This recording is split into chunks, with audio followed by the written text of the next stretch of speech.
Hindi and English.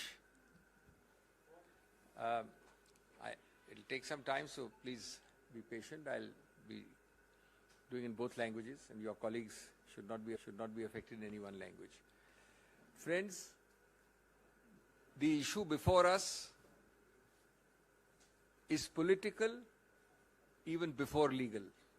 Both facets are important, but it's a vital political issue for this country, for all political parties, for leaders of all political parties.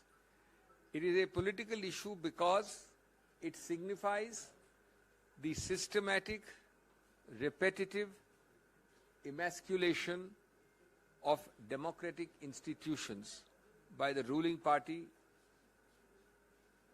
It signifies the strangulation of democracy itself. We know that defamation is an exception to free speech. But over the last several years, we have had repeated examples of unthinkable assaults on freedom of speech, more importantly, on freedom after speech. After speech, you are told that you will be visited with the worst possible consequences, be it criminal, be it civil, be it incarceration, be it intimidation, be it harassment in every sphere of your life. We all know that Shri Rahul Gandhi has been speaking out fearlessly inside and outside Parliament. He has spoken on social issues, on economic issues, on political issues, without any fear or inhibition, frankly and candidly, through you to India. Clearly, he is paying a price for it. Clearly, this government is rattled because he speaks with facts, figures on demonetization, be it on a supposed clean chit to China, be it on GST. He is consistently aggressive and open in his questioning. And therefore, this government is doing all these, finding new techniques of throttling his voice, of gagging him. Shri Rahul Gandhi goes abroad. He is not entitled to speak freely on grounds of fake nationalism, created imaginary nationalism, rhetorical nationalism, non-existent issues. He comes back and his speeches abroad become the basis of action against him inside Parliament. He speaks in Parliament, one of the most detailed and open speeches when the Prime Minister spoke, and he is referred to the Privileges Committee. After he came back from abroad and post the recess, when this session starts, a remarkably new ground is found, unheard of in the annals of parliamentary history. The ruling party resorts to disruption every day, saying a precondition for someone to speak in Parliament or attend Parliament is that he must first apologize.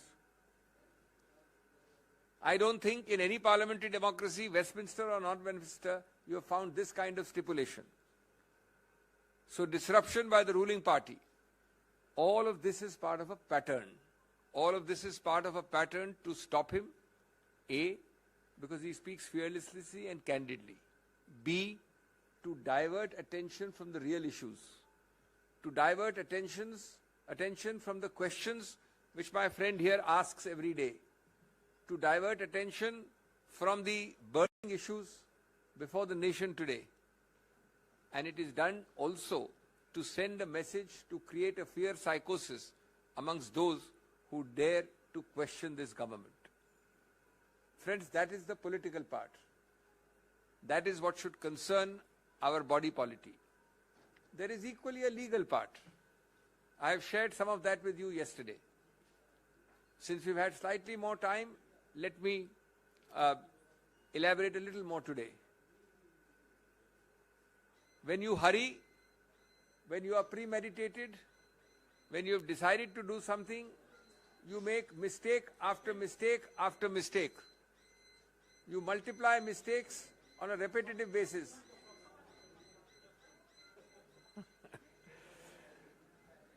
Take for example, the alacrity with which you are moving. Within 24 hours, you are moving with amazing alacrity. I need to remind you that a few months ago, in a case of another political leader from Uttar Pradesh, belonging to the leading party in that state, the Supreme Court, quote unquote, when an immediate by-election was sought to be announced post disqualification of that person because of conviction, immediately, without waiting for that person to exhaust the legal remedies available, the Supreme Court in that case not only deferred the by-election, but then added, look with what alacrity have you proceeded. This is yet another example.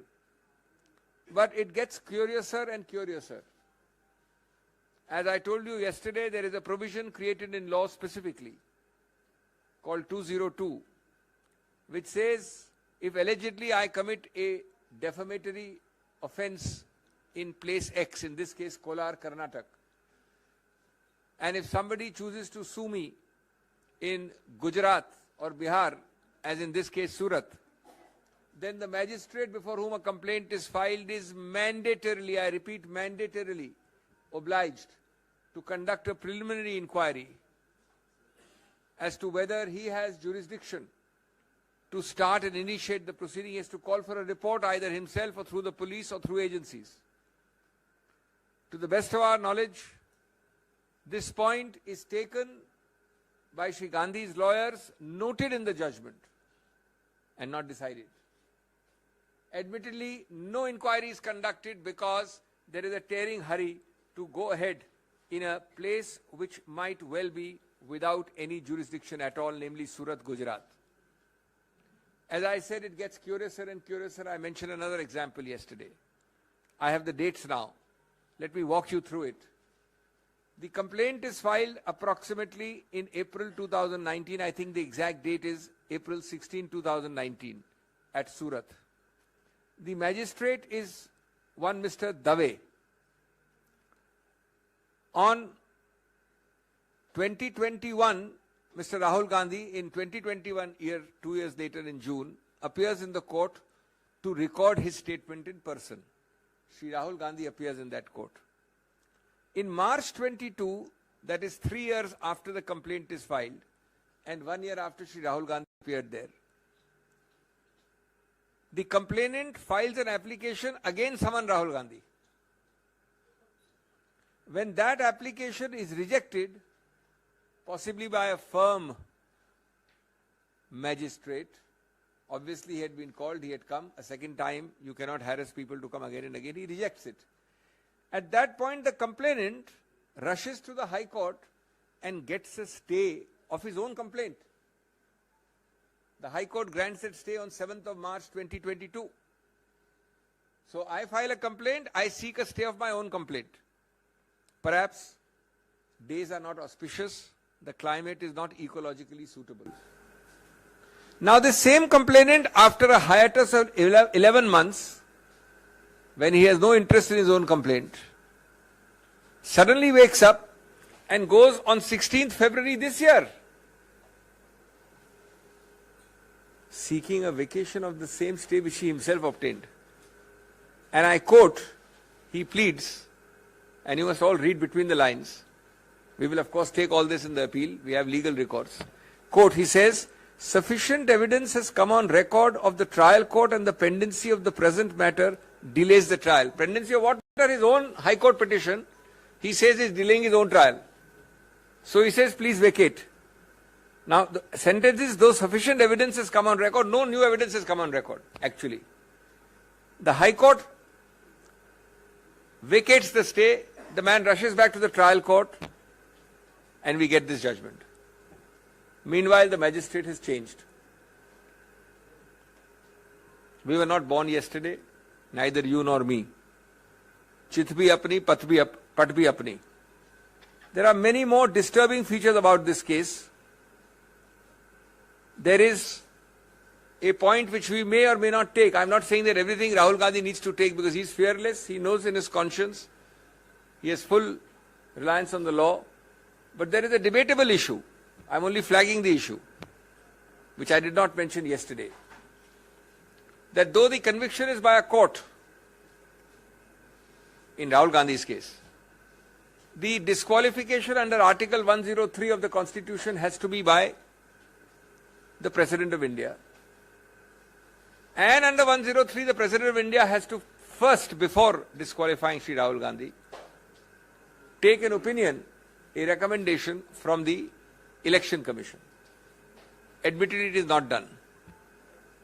In the interest of fairness and completeness, I must let you know also that in a case called Lok Prahari, the Supreme Court has noted the argument of the Election Commission, which says, the Election Commission says, the Supreme Court does not so hold, that we do not need to go to the President with a recommendation because this is a court conviction. The President has no role in a court conviction case.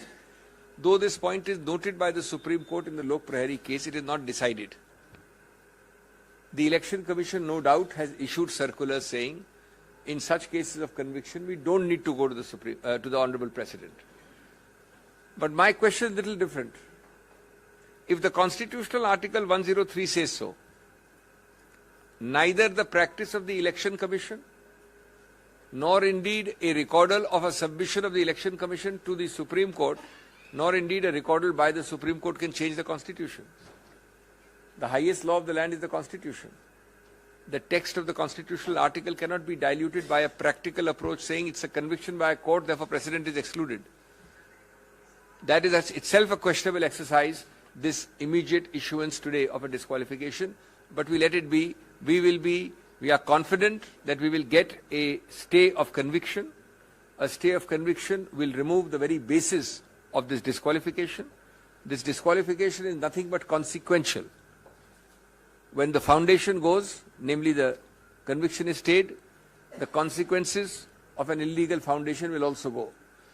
But obviously, as the Election Commission knows, as the Government of India knows, as the BJP knows, it takes time to draft, to file. They are taking advantage of that time, hot-footing it by these disqualification notices. But we have full faith in the law and the majesty of the law, and we believe that we will emerge victorious in the near future. दोस्तों, आज जो मुद्दे आपके समक्ष हैं, उनके दो व्यापक आयाम हैं. एक राजनीतिक है, एक कानूनी है. लेकिन राजनीतिक आयाम सबसे महत्वपूर्ण, सबसे व्यापक, सबसे अहम है. पहले मैं उसका जिक्र करूं संक्षेप में.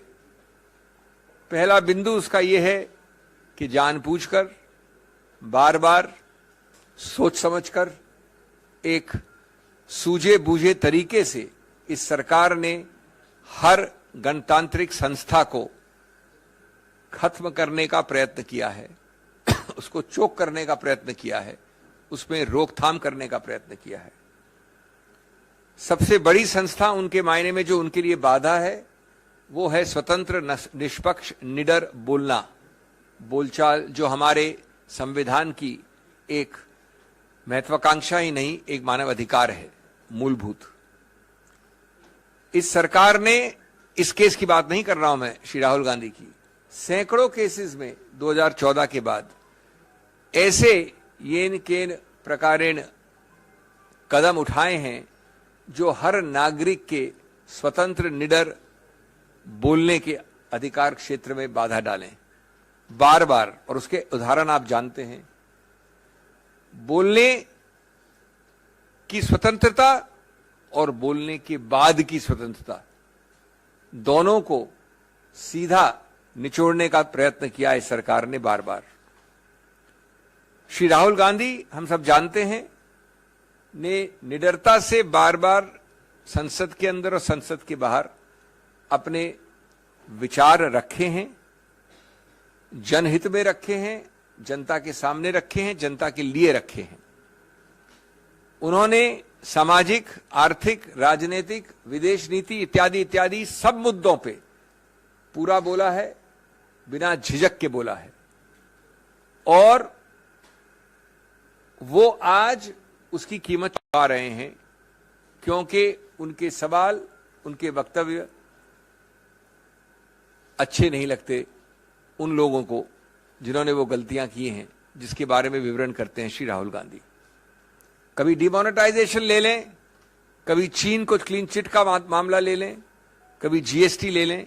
ये सब मुद्दे वो हैं और इनके अलावा और भी हैं जो इस सरकार को, जिनसे घिन्न है और जो उठाते हैं उनको दंडित करना उनका अनिवार्य रूल है। राहुल गांधी विदेश जाते हैं तो बोल नहीं सकते। एक झूठे आडंबरी राष्ट्रवाद के आधार पर उनकी आवाज को रोका जाता है। एक अजीबोगरीब बनाई हुई बनावटी राष्ट्रवाद का बहाना लेकर उन पे आरोप लगाए जाते हैं। बाहर गए उसके आधार पे जब वापस आते हैं तो कहते हैं कि आप यहां नहीं बोल सकते जब तक कि आप माफी नहीं मांगे।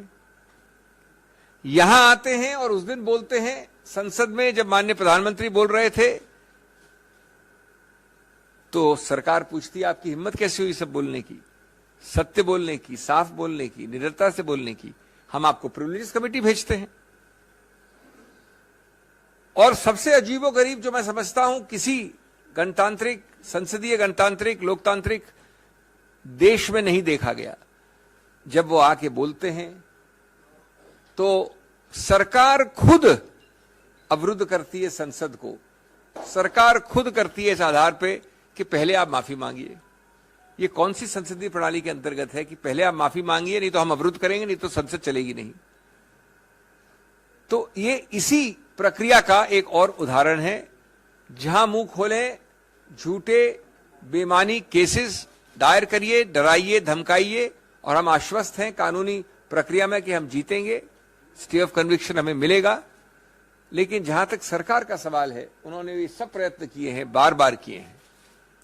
जहां तक कानूनी पक्ष है, मैं बड़े संक्षिप्त रूप में आपको बता दूं, कल बताया था मैंने, थोड़ा उसको और विस्तार से बता दूं, लेकिन संक्षिप्त रूप से, कि जब आप जल्दबाजी करते हैं तो गलतियों के ऊपर गलतियां करते हैं, संवैधानिक और कानूनी गलतियां करते हैं। मैं आपको 2-3 उदाहरण देकर अपनी बात खत्म करना चाहता हूं। ये मामला, ये वारदात कोलार कर्नाटक में हुई, 2019 में हुई। उसकी कंप्लेंट कहां दर्ज की गई? सूरत, गुजरात में, 1-2 जगह और भी की गई, बिहार में, रांची में। तो जब ऐसा होता है कि वारदात, फौजदारी वारदात कहीं हुई हो अमुक जगह, और फौजदारी वारदात की कंप्लेंट किसी दूसरे प्रदेश में हो, तो कानून विधायिका ने बहुत पहले एक संशोधन द्वारा एक नया प्रावधान बनाया था, कई वर्ष हो गए, जो बाध्य है, जो स्पष्ट है कि जब ऐसा हो तो आपको एक 202 कहते हैं, उसके अंतर्गत एक निरीक्षण परीक्षण करना पड़ेगा, इंक्वायरी करनी पड़ेगी, या तो मजिस्ट्रेट खुद करे या पुलिस द्वारा करे, कि क्या उस मजिस्ट्रेट का अधिकार क्षेत्र बनता है। जब तक वो मजिस्ट्रेट ये शुरुआत में नहीं करता है इंक्वायरी, तब तक वो कंप्लेंट से आगे नहीं बढ़ सकता।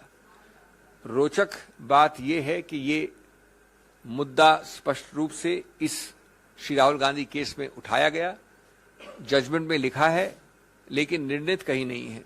ये इंक्वायरी कहीं नहीं हुई गुजरात मजिस्ट्रेट द्वारा, यद्यपि ये मामला आया है कोलार कर्नाटक से। ये एक उदाहरण है कई और अहम मुद्दों का के साथ। एक दूसरा उदाहरण, और आप अपनी कंक्लूजन लगा सकते हैं, जो मैं आपको 3 तारीखें देना चाहता हूं। एक विचित्र बात हुई, जो याचक है, इसमें कंप्लेनेंट है, वो अप्रैल में 2019 में कंप्लेंट फाइल करता है। 2021 जून में श्री राहुल गांधी उस मैजिस्ट्रेट के सामने पेश होते हैं जो सूरत का मैजिस्ट्रेट था, उस पर एक मिस्टर दवे थे। 1 साल तक रुकने के बाद याचक वापस एक अर्जी देता है कि श्री राहुल गांधी वापस पेश हो। जब मार्च 2022 यानी पिछले वर्ष वो दूसरी याचिका बार बार उनको बुलाकर तंग करने की प्रक्रिया पे मैजिस्ट्रेट वो खारिज कर देता है। तो याचक कंप्लेनेंट हाईकोर्ट जाता है और अपनी कंप्लेंट का खुद एक स्टे ले लेता है, अपनी कंप्लेंट का खुद स्टे कि ये आगे नहीं चलेगी।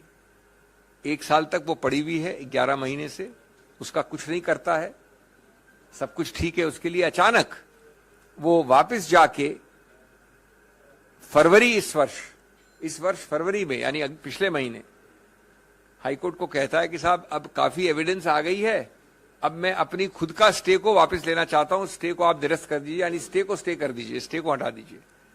हाईकोर्ट करता है और वापस जाके मैजिस्ट्रेट जो अभी तक बदल गया है, एक नया निर्णय आ जाता है जो अभी कल आया। आप अपने आप चित भी अपनी, पट भी अपनी, अपने आप लकीरों के बीच क्या हो रहा है समझ सकते हैं, संज्ञान कर सकते हैं। मैं अंत में ये कहूंगा, श्री राहुल गांधी की आवाज इतना आसान नहीं है दबाना, कांग्रेस की आवाज इतना आसान नहीं है दबाना। आप देख रहे हैं कल से आज और आगे चलेगा एक अभियान, एक विरोध, चाहे वो डिस्ट्रिक्ट पे हो, ब्लॉक पे हो, प्रदेश पे हो, और चाहे वो संसद और संसद के बाहर हो।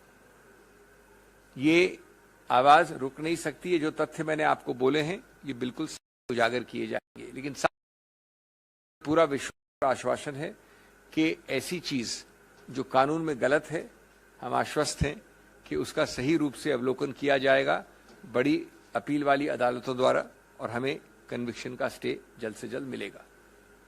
एक अंत में बात आपको और मैं शेयर कर लूं जो कल नहीं बोली थी। हम चाहे उसको हम समक्ष रखें या न रखें, उसके ऊपर हम एक्शन ले या न लें, लेकिन आपके साथ अवगत करनी आवश्यक है। उसके 2 पक्ष हैं, मैं ये नहीं कह रहा हूं कि एक ही पक्ष है। एक प्रावधान है हमारे संविधान में 103, उस प्रावधान के अंतर्गत डिस्क्वालिफिकेशन जिसको कहते हैं, जहां सांसद का सवाल है वहां सिर्फ माननीय राष्ट्रपति कर सकता है। ये लिखा है प्रावधान में, किसमें? संविधान के प्रावधान। और साथ साथ ये लिखा है कि संविधान के प्रावधान के अंतर्गत जब राष्ट्रपति करता है तो उसको पहले एक सुझाव, एक रिकमेंडेशन लेना पड़ता है चुनाव आयोग से। ये तो मानी हुई बात है कि इस बार राहुल गांधी के विषय में नहीं हुआ, ये न कुछ पहले विषयों में ऐसा हुआ है। अब इसमें जो दूसरा पक्ष है वो ये है कि चुनाव आयोग का मानना है, और चुनाव आयोग इसी प्रक्रिया को फॉलो करती है और केसेस में, कि जब कन्विक्शन कोर्ट द्वारा है, न्यायपालिका द्वारा है, तो राष्ट्रपति के पास जाने की आवश्यकता नहीं है। इसलिए हम चुनाव आयोग उसको कभी भी नोटिफाई कर सकते हैं, हमें राष्ट्रपति के पास सुझाव लेके जाना और राष्ट्रपति की अनुमति लेने की आवश्यकता नहीं है। जो रोचक कानूनी मुद्दा इस पे उठता है वो ये है कि संविधान में जो लिखा है 103 में स्पष्ट लिखा है, उसको क्या चुनाव आयोग तो क्या उच्चतम न्यायालय भी क्या बदल सकता है? सिर्फ इस आधार पे कि एक केस था लोक प्रहरी का, उस केस में चुनाव आयोग ने स्टैंड अपना रखा था। उच्चतम न्यायालय ने ये नहीं कहा कि वो स्टैंड सही है या गलत है, लेकिन उसके बाद से चुनाव आयोग ने एक सर्कुलर निकाल रखा है जिसमें वो कहते हैं कि जहां पर कन्विक्शन कोर्ट द्वारा है वहां पर हम राष्ट्रपति के पास नहीं जाएंगे, न जाना आवश्यक है। तो ये एक विरोधाभास है। संविधान के टेक्स्ट को आप ज्यादा महत्व देंगे या चुनाव आयोग की प्रक्रिया को? इसका उत्तर मैं समझता हूं सीधा है। तो ये भी एक शायद त्रुटि है इस प्रकार के 24 घंटे में निकाले हुए चुनाव आयोग के नोटिफिकेशन की। बहुत बहुत धन्यवाद। साथियों, जो अभी अभी सिंघवी जी ने कहा है, मैं 1-2 बात और कहना चाहता हूं। बिल्कुल साफ है कि भारत जोड़ो यात्रा से बीजेपी बहुत घबराई हुई है, बौखलाई हुई है, बहुत परेशानी में है, क्योंकि वो जानती है, उनको फीडबैक मिला होगा कि भारत जोड़ो यात्रा ने न केवल कांग्रेस संगठन में नई उमंग जगाई है, पर सारे देश में एक नई उत्साह, एक नया भविष्य का रास्ता दिखाया है। कई महीने से वो भारत जोड़ो यात्रा को बदनाम करने में लगी हुई थी। और मैं समझता हूं कि आज जो हमने देखा है, ये डिस्क्वालिफिकेशन, एक तरह से आप देख सकते हैं कि जैसा कि अभिषेक सिंघवी जी ने कहा, राहुल जी को कीमत चुकानी पड़ी उस भारत जोड़ो यात्रा की सफलता के कारण। दूसरी बात, सिंघवी जी ने तो कहा कि 2014 से राहुल जी मोदी सरकार की नीयत और मोदी सरकार के नीतियों के खिलाफ अपनी आवाज संसद के अंदर और संसद के बाहर उठा रहे हैं।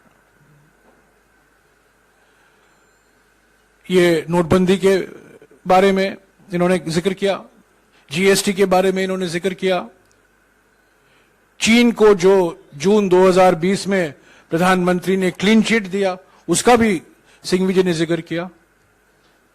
पर मैं एक और मुद्दों का जिक्र करना चाहता हूं जिसकी वजह से आज राहुल गांधी जी को कीमत चुकानी पड़ी है, और वो ये है अडानी का महाघोटाला। जब से राहुल गांधी जी विपक्ष में संसद में बोले थे, 50 मिनट का भाषण था, ज्यादातर उसका एक्सपंज भी कराया गया, और जिस तरीके से 16 पार्टियों ने एक होकर 5 फरवरी से जेपीसी की मांग की इस घोटाले में, क्योंकि ये घोटाला सिर्फ अडानी से संबंधित नहीं है, ये घोटाला प्रधानमंत्री की नीयत और प्रधानमंत्री की नीतियों से भी जुड़ा हुआ है। इसीलिए हमने जेपीसी की मांग की, आज भी हमने मांग की, कल भी हम करेंगे, परसों भी हम करते रहेंगे। और इस अडानी घोटाले से ध्यान हटाने के लिए आज इनको कीमत चुकानी पड़ी है।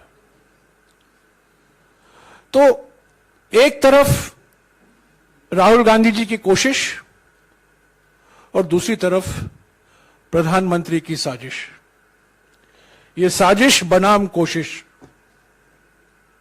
एक तरीके से आप इस तरीके से देख सकते हैं। सिंघवी जी ने तो कहा कानून के अनुसार अगले कदम हम लेंगे, समय है हमारे लिए, और कानून में कई ऐसे दरवाजे हैं हमारे लिए जो हम खटखटाएंगे।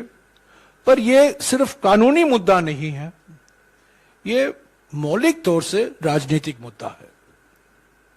मैं बार बार कह रहा हूं, आज भी दोहराऊंगा, यह प्रतिशोध की राजनीति, धमकी की राजनीति, उत्पीड़न की राजनीति का एक नतीजा है, एक मिसाल है। ईडी में करीब 60 घंटे का पूछताछ हुआ, आपको याद होगा, पिछले साल। और भारत जोड़ो यात्रा के दौरान ऐसे एक सवाल उठाए गए यात्रा के बारे में, राहुल जी के बारे में। उनको संसद में तो पहले बोलने दिया गया 50 मिनट के लिए, 52 मिनट के लिए, बाद में जो उन्होंने कहा उसको एक्सपंज कराया गया, और उन्होंने स्पीकर से 3 बार निवेदन की, 3 बार, एक बार नहीं, 3 बार उनको लिखा भी कि मुझे मौका दीजिए। उन्होंने रूल भी स्पीकर साहब को बताया, 357 रूल, पर स्पीकर से कोई जवाब नहीं आया, औपचारिक तौर से कोई जवाब नहीं आया, उनको मौका ही नहीं दिया गया, और आज वो डिस्क्वालीफाई हो चुके हैं। तो ये कानूनी मुद्दा तो है, कानूनी तरीके अपनाएंगे, कानून में जो प्रावधान है सिंघवी साहब ने गिनाया है उस पर अगले कदम लिया जाएगा। पर ये राजनीतिक जो मुद्दे उठते हैं, आज 5 बजे को कांग्रेस अध्यक्ष ने सभी पीसीसी अध्यक्षों और सीएलपी लीडरों के साथ बैठक बुलाई है, इस पर हम विचार करेंगे। आज तो फाइनेंस बिल पास हो गया है लोकसभा में, तो सोमवार के बाद पार्लियामेंट का चलने की गुंजाइश मुझे तो नहीं दिखती है। पर हम अगले 4 महीने तक पार्लियामेंट तो नहीं चलेगा, अगला सत्र आएगा जुलाई के बीच में। अगले 4 महीने के लिए तो हमें इसको अलग अलग राज्यों में मुद्दा ले जाना पड़ेगा और ये राजनीतिक लड़ाई बरकरार रहेगी। हम इससे पीछे हटेंगे नहीं। राहुल गांधी जी कोई धमकी से डरने वाले नहीं हैं। और मैं फिर से दोहराऊंगा जो उन्होंने एक बार इसी मंच से कहा था आप लोगों को, जो खुद डरते हैं वो दूसरों को डराते हैं। क्योंकि नरेंद्र मोदी जी डरे हुए हैं, वो बार बार राहुल गांधी जी को और अन्य विपक्ष के नेताओं को डराते रहते हैं, धमकियां देते रहते हैं। अगर आपके कुछ सवाल हैं जो सिंघवी साहब ने कहा है, एक एक करके आप पूछेगा और सभी सवाल का जवाब सिंघवी साहब देंगे, एक एक करके। हाँ जी, रवि सिसोदिया जी। Thank you. हाँ जी, माइक दे दीजिएगा जल्दी जल्दी। सर, इस मामले को लेकर आप लोग कौन से कोर्ट में मूव करेंगे? हाई कोर्ट, अच्छा, हाँ, सॉरी। हाई कोर्ट जाएंगे, सुप्रीम कोर्ट? देखिए, जो भी प्रावधान है कानून के, उनका उपयोग किया जाएगा।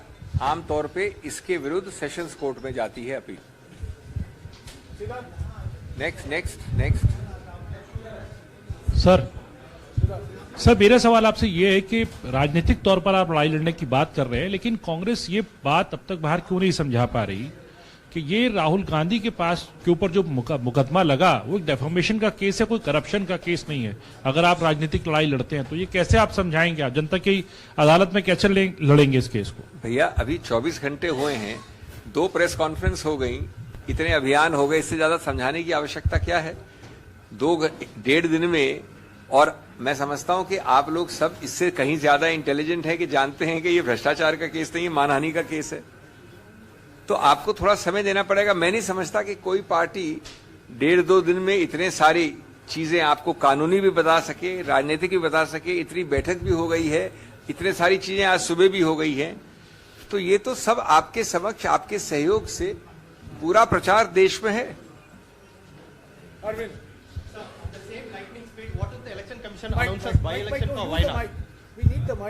At the same lightning speed, what if the election commission announces by-election for Wayanad Parliament constituency? I am not going to be surprised at all. Are you going to be surprised? No. Then what if? Because he can't contest election in that case. They have had stays of elections earlier. There has been a stay. Currently there is a stay in Lakshadweep of a by-election. So there is no vacuum in law in India. We'll have to take legal recourse. The point is not legal recourse. The point is, if you are the government, is it fair that today the judgment comes, tomorrow you announce the disqualification, that is today, and day after, that is on Saturday, you announce a by-election. It is not legal. You judge for yourself the malafide, the malice, the fear, the arbitrariness, the political retributive spirit. That's the real point.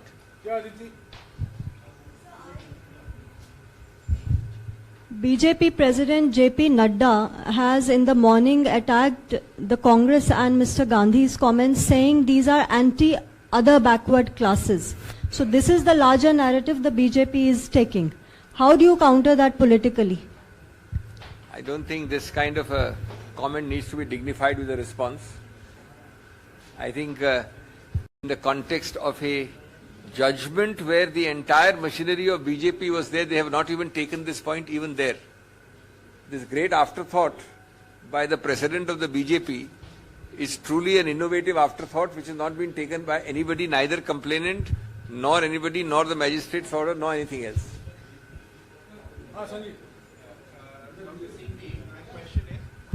My question is more in the nature of a clarification. Suppose you get a stay on the conviction by a higher court, does the disqualification gets annulled automatically? Which means, is his membership restored automatically? My view is yes.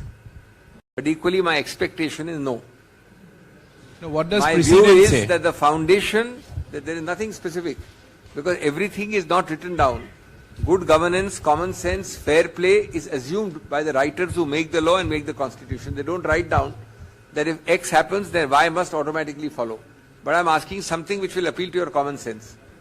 It is nobody's case that Rahul Gandhi's disqualification is based on anything, I repeat, anything other than a 2-year conviction in a case. That means the इमारत is put on that conviction. जिस इमारत का आप अगर उसकी नींव हटा देंगे तो इमारत कैसे खड़ी होती है सिर्फ ये मोदी जी और सरकार जान सकती है. Hi, good afternoon, sir. Ashmit from CNBC TV 18. Dr. CV, questions for you. Do you require merely a stay of the sentence, but also a stay of the conviction? 1, and 2. Are we also likely to expect a challenge to the notification that came earlier today from the Lok Sabha Secretary? Sir, stay of sentence has been already given by the judgment itself. So obviously this whole debate since yesterday is nothing to do with stay of sentence. Stay of sentence is given by the judgment for 30 days yesterday itself. In law, for the disqualification not to attach, you need a stay of conviction. Stay of conviction needs time, reasonable time, for a person to exercise his appellate rights. The court which gives the conviction cannot state itself, the magistrate's court. So the man has to draft on a 170-page judgment a paper book of appeal. He has to consult his advisors. He has to then file, he has to then list. This takes 2-3 days. Forget the law. The election commission is so much in a hurry that it goes and disqualifies him within 24 hours. Obviously, he will have to go, as the previous question, and get a stay of conviction. Sir मैं news 24 से ऋषिकेश कुमार हूँ. Sir जी? जब आप news 24 से Rishikesh Kumar, sir जब आप कह रहे हैं कि गुजरात के सेशन कोर्ट में जाएंगे हम, सूरत सेशन कोर्ट में, फिर हाई कोर्ट, फिर सुप्रीम कोर्ट, तो सवाल लोग पूछ रहे हैं कि फिर 2024 में प्रधानमंत्री के मुकाबले चेहरे का सवाल कहाँ रह जाएगा जब प्रधानमंत्री के लिए आप लोग राहुल गांधी जी को सामने आगे करेंगे, जब वो रहेंगे ही नहीं, लोग सवाल लड़ने आपको ये इल्म कैसे हो गया कि स्टे ऑफ कन्विक्शन के लिए आप 2024 से लिंक कर रहे हैं? स्टे ऑफ कन्विक्शन हम तुरंत मांगेंगे और ये प्रक्रिया मैं नहीं समझता कि कुछ हफ्तों से ज्यादा होगी. 2024 तो अभी दूर है.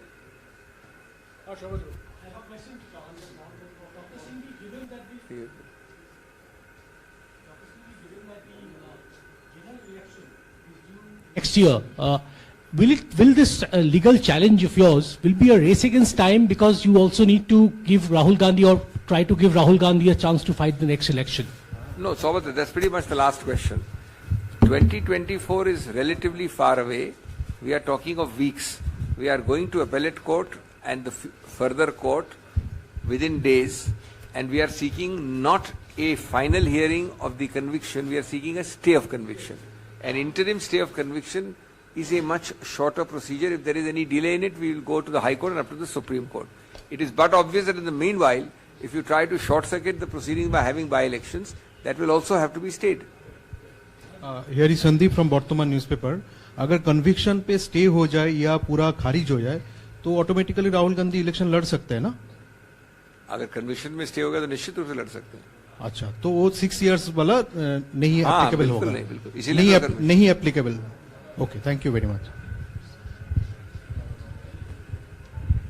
Sir, this is Somnath Roy from Sambad प्रतिदिन बंगाल. सर, ये जो बैटल है आपका, या लीगल के साथ साथ क्या पॉलिटिकली भी लड़ेंगे, या तो कैसे? हम सब ने अभी आपके समक्ष, मैंने शुरुआत राजनीति से की, उसके बाद कानून पे गया. मेरे काबिल मित्र मिस्टर जयराम रमेश ने आपको एक और राजनीतिक पहलू और आयाम बताया. तो निश्चित रूप से ये राजनीतिक लड़ाई है, सामाजिक लड़ाई है, जनता के सामने एक लड़ाई है, और एक कानूनी लड़ाई अलग है.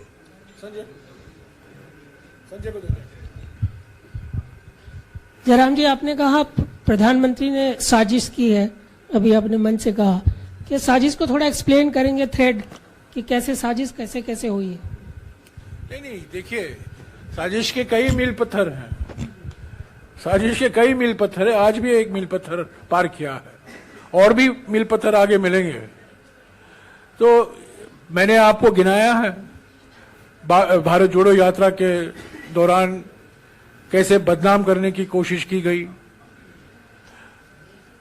जो राहुल जी ने अडानी मामले के बारे में कहा लोकसभा में, उसको एक्सपंज कराया गया. बाद में जेपीसी की मांग को देखते हुए जिस तरीके से, ऐसा कभी नहीं हुआ है मेरे 18 साल के अनुभव में, ऐसा कभी नहीं हुआ है जहां सरकार की ओर से हाउस एडजर्न हो रहा है। सत्ता दल के एमपी चिल्ला रहे हैं, नारेबाजी कर रहे हैं और उनके नेता उनको भड़का रहे हैं, चिल्लाओ और चिल्लाओ। मैं राज्यसभा के बारे में तो कह सकता हूं कि जब कभी हमारे नेता विपक्ष कांग्रेस अध्यक्ष मल्लिकार्जुन खड़गे जी खड़े होते हैं तो लीडर ऑफ द हाउस अपने एमपी को भड़काते हैं, खड़े हो जाओ, इनको बोलने मत दो। और जैसा कि मैंने आपको कहा, 3 बार राहुल जी ने स्पीकर से गुजारिश की है, मुझे मौका दीजिए। 4 मंत्रियों ने मुझ पर, मेरे बयानों पर लंदन में और कैम्ब्रिज में उस पर गलत जानकारी दी है हाउस को, और मेरा अधिकार बनता है रूल्स के मुताबिक, पर स्पीकर साहब से कोई जवाब नहीं आया। तो ये पिछले 1.5 महीने से जो आप देख रहे हैं पार्लियामेंट में, जब से जेपीसी की मांग उठी है, जब से राहुल जी ने अपना भाषण किया लोकसभा में, तब से एक रणनीति बनाई गई सत्ता दल की ओर से कि किसी भी तरह की से पार्लियामेंट को नहीं चलाने दे। और अभिषेक सिंघवी ने आपको तो इस केस का इतिहास तो बताया है। इस केस का एक अजीबोगरीब इतिहास है और उसमें मैं कुछ नहीं कहूंगा, क्योंकि कानूनी मामले में सिर्फ सिंघवी साहब कहेंगे। पर मुझे तो दिखता है कि इस इतिहास को देखते हुए कि न केवल एक कानूनी प्रक्रिया पर एक राजनीतिक प्रक्रिया भी है, इसमें शामिल है। ये कानून के अंदर राजनीति, ये हमारे कानून के विशेषज्ञ बोल रहे हैं। हाँ जी मैडम। हाँ मीनाक्षी। सर, मिले हुए 30 दिनों के अंदर अगर बाई इलेक्शन वायनाड का डिक्लेयर कर दिया जाता है, उस मामले में क्या रहेगा, मतलब कानूनी हुआ है पहले, कर दिया जाता नहीं, ये हुआ है पहले। अभी मैंने बताया आपको लक्षद्वीप का उदाहरण, उसका कानूनी प्रतिबंध लगाना पड़ेगा उस पर। जब मेरा याचिका निर्णित हो रही है और मेरे कन्विक्शन के स्टे का संभावना है, तब तक अगर आप दूसरा चुनाव कर लेंगे और दूसरे चुनाव में ये चुनावित होके आ गए, तो ये तो हद दर्जे की ही आर्बिट्रेरीनेस होगी। तो बिल्कुल कोर्ट के दरवाजे खटखटाने पड़ेगी। और कोई सवाल? Yes.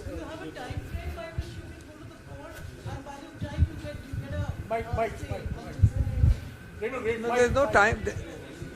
There's no time frame. There's no time frame. It is logistics. The Honorable Election Commission, Speaker, ruling party all knows commonsensically there is a logistical issue. Consult lawyers, draft something, file something. Any reasonable good governance norm should mean that you hold your hands till then. That's all. शुक्रिया। शुक्रिया। Thank you Abhishek. Thank you, Ji. Thank you.